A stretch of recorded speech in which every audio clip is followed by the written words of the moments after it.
Hey guys, even here with the Old School Labs, and we have some updates, some bodybuilding news, some physique updates and so on. And we are starting this video with Brandon Curry's physique update, and he looks great. He doesn't look downsized. I don't think he was training really hard recently after the Mr. Olympia. I think he took a little break, but he didn't lose anything pretty much. He kept his size, and I'm guessing based on this photo that he started training seriously. Not just training seriously, but doing some other things more seriously than before, and that's why he gained this fullness, this pop to his physique. And he is known for having great arms. You cannot see the rest of his physique, but it doesn't seem like he improved a lot. You cannot see his legs, that's his biggest weakness. But if the lineup is the same like last year, I don't think anybody else can beat him at the Mr. Olympia. He is probably gonna beat Mr. Olympia once again. So it's all about who else shows up, really. So if you have Big Ramy who comes sharp as hell, he can take him out. Yeah, I'm sure he can. Not easily, but he can do it. He's just much bigger and more complete. He doesn't lack anything big like legs, for example, that Brandon Curry is known for having pretty weak legs. And then you also have like Sean Roden. If Sean Roden comes and he's in shape, he beats Brandon Curry. Phil Heath, same thing, but we're probably not gonna see Phil Heath compete ever again, most likely. Sean Roden, maybe, possibly. It's very possible. But it depends. Again, Brandon Curry made improvements. And it's possible that he's gonna come even better at this year's Mr. Olympia. So we'll see how that turns out. Based on this photo right here, he looks to be just fine, you know. He's good. He doesn't seem much bigger, much improved, but he looks good. And there is still time till Mr. Olympia, so he can improve, I'm sure. Brandon Curry is known for that. He made improvements every single year. Why not this year again? We'll see. Next, we have a physique update, or rather a training video of Patrick Moore. Now, Patrick, he's the guy that everybody expects to be the next big thing, like the next Mr. Olympia, the next Ronnie Coleman.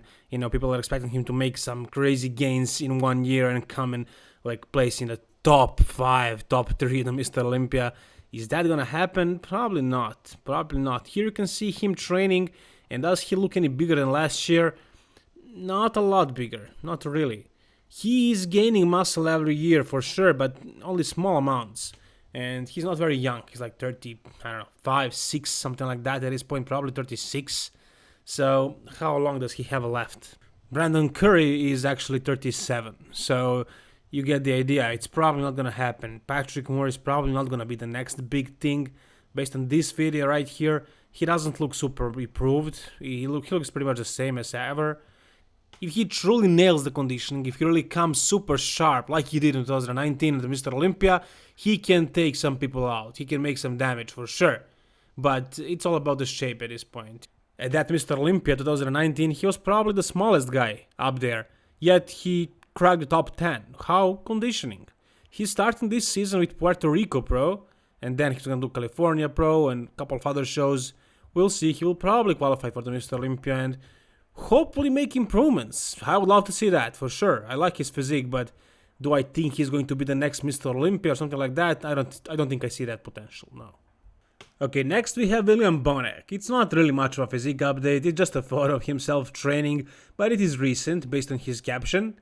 And here you can see that he is keeping his gains, he's keeping his conditioning. Everything just looks great on William Banach. It usually does. This guy is in shape all year round and he doesn't really have to diet a lot for the shows. And whenever he does, he's always in shape. He never really misses the mark. Sometimes he's a bit fuller, sometimes he's a little bit flatter, but he's always conditioned. That's what he's known for, basically. Here you can see his suspicious arms, especially those biceps. They don't look super natural, right? They look kind of oily.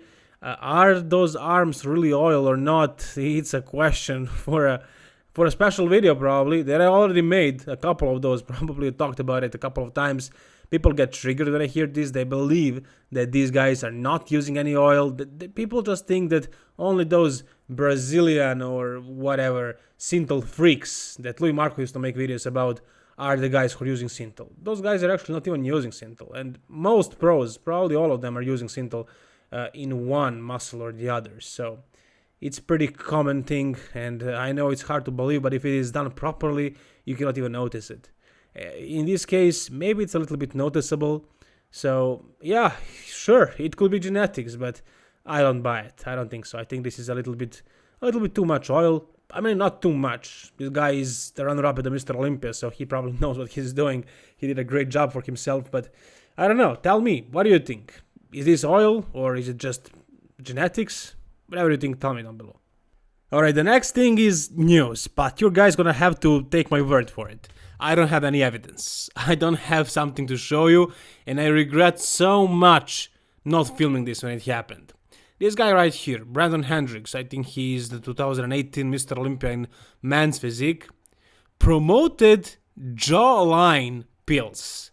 You heard me right. So he created an ad, he created a promotion, a review of a supplement on his Instagram. He said that this is like a jawline pills. You take these pills and your jaw starts looking better after 2 weeks or something like that.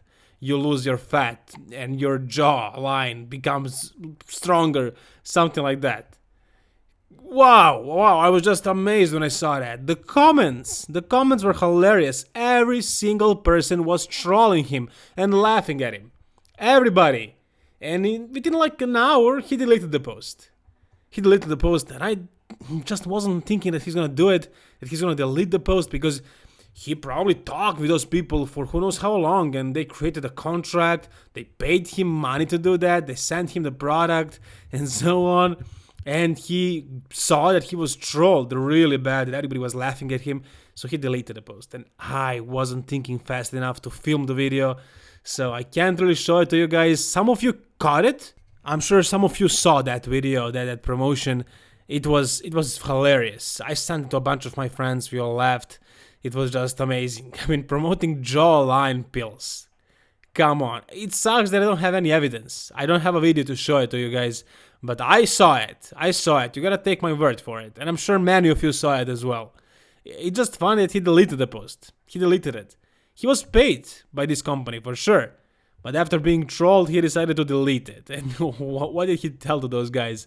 Why he deleted it? Did he give them the money back? How did that turn out? Wow, I would just love to hear his side of the story.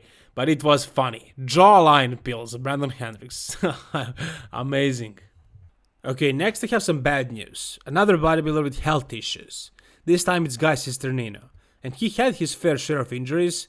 Now he has some kind of blood clot, just like John Meadows had, in his calf muscle this time around. So it's not near his heart like it was with John Meadows, so it's not as dangerous. But if you want to listen to the whole video, you can go to his Instagram account and you can listen to him. Basically, he felt some pain and some redness he saw on his calf muscle. So eventually he went to the doctors, and that was a blood clot, and he has a lot of pain right now. He's in the hospital. So I wish him speedy recovery. I hope he's gonna recover very fast. And I don't know, lately there is a lot of bodybuilders having health problems, or some of them are even dying. So, kind of not really good year for bodybuilding. It didn't start very good. For everybody pretty much. The whole world was affected by this coronavirus, but there were some events that happened in bodybuilding community that didn't have to do anything with coronavirus. So not good year for bodybuilding. But hey, some bodybuilders weren't wasting time, such as Hunter Labrada right here.